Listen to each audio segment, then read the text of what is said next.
Alright, so today we're going to go over the silver gelatin printing process. So we're going to cover the chemistry that's used, the enlargers behind us, and we're going to do a black and white print and just go through the whole process.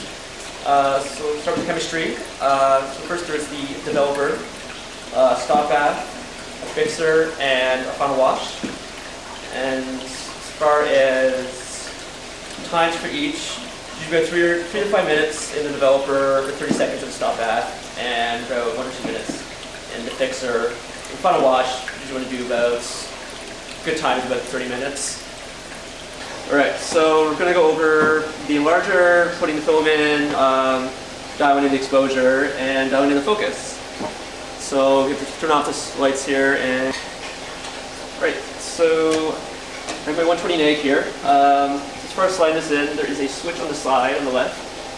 That should be set to focus. So it's going to be white light when it's on focus, be magenta when it's on print. So switch that back, and the switch here just goes up. And so we'll take the plate and slide that in there, like so, until it kind of locks in place. And I'll slide that back down. And just want to get this centered up. And move this over. Get the crop that I want. Okay, and there is a switch on the back here. There's actually two. There's one in the far back just for moving the enlarger up and down. Since I'm doing 120, I just want to get it right a bit, just about halfway down. And then there's a switch just in front of that. And the inside dial will just kind of dial in the exposure, or sorry, the focus. I'm just going to eye this for now, right there. Now, there's a scope that I'll use just to get the focus just dialed in perfectly. It's like a microscope. And what you want to do is just kind of set this shadow about where you want to kind of do focus. You do it there. And then just include this. What you end up seeing is, it looks really abstract to the glass here, but as you dial into focus, you start seeing grain on the negative. So you want to start seeing the fine grain, and that's pretty sharp. Great.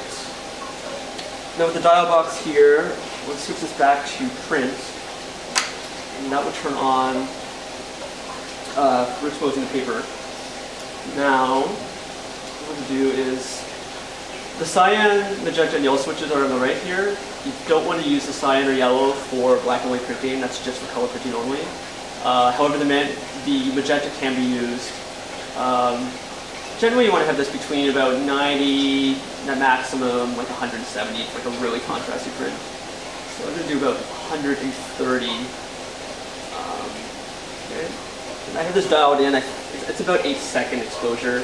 I have a pretty dense negative, so that's general what you want. And the lens, as far as exposure lens for the enlarger, that's set to f11, which will keep the image looking pretty sharp. So I'm going to switch this over now to, switch to the left is for focus, to the right will be print, there will be no light. There's 3 switches here. There's one for 10-second intervals, one that goes up from 1 to 9, and then you can dial it in even more detailed at like 0.1, 0.2, 0.3, and so on. So I'm going to do about 8 seconds here. Just need to grab my paper. Alright, so I'm going to take my paper here, and I'm going to expose that. Slide under here. Cropping this right there. So I'm going to do initial exposure here for 8 seconds.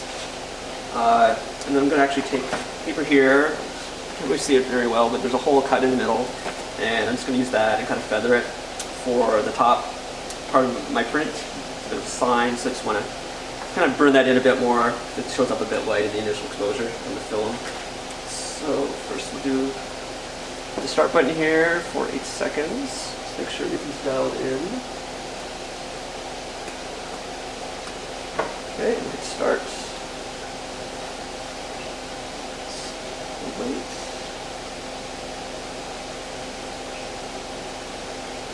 Okay, and then I'm just going to change that down.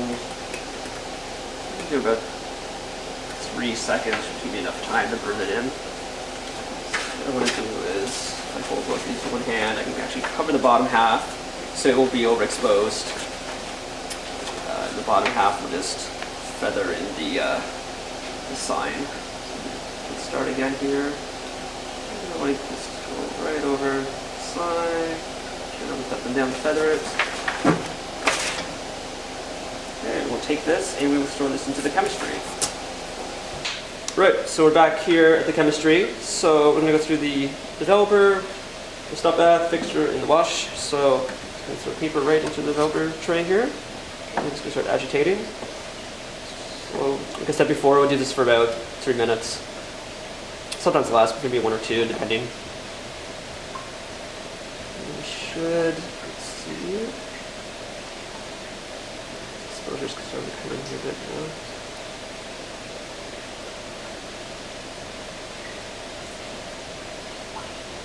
It's starting to look pretty good, except for the top half there, kind of burned in just a bit too hard. So you can always go back and just even cut like a smaller piece of paper, put a hole in it just to get just the sign. It's a technique that can take some time to get used to, just kind of feathering up and down. And you can cut different shapes. So what I could even do is just cut a piece of paper out in the shape of the building or just a sign if I want to be really detailed about it. But so far this is looking pretty good. So let's agitate this for a little bit longer. Something I'll note is you take this out from the developing tray, you just kind of want to let that drip just a little bit. And you do not want to cross-contaminate these the opposite directions. What I mean by that is you don't want to have your stop bath going to the developer or the fixture going to stop bath. However, if you get a little bit going from developer to stop bath, it's not a huge deal, but it's something you want to try to avoid. So put this into the stop bath, and we will let that agitate for about 30 seconds. Just turn my head here. Just got the tongs. Grab this just in the corner.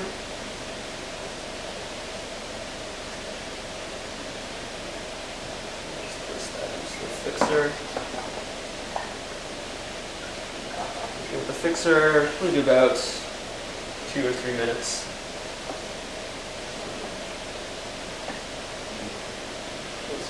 Process in here, looking pretty good. So let's grab the tongs, take this out.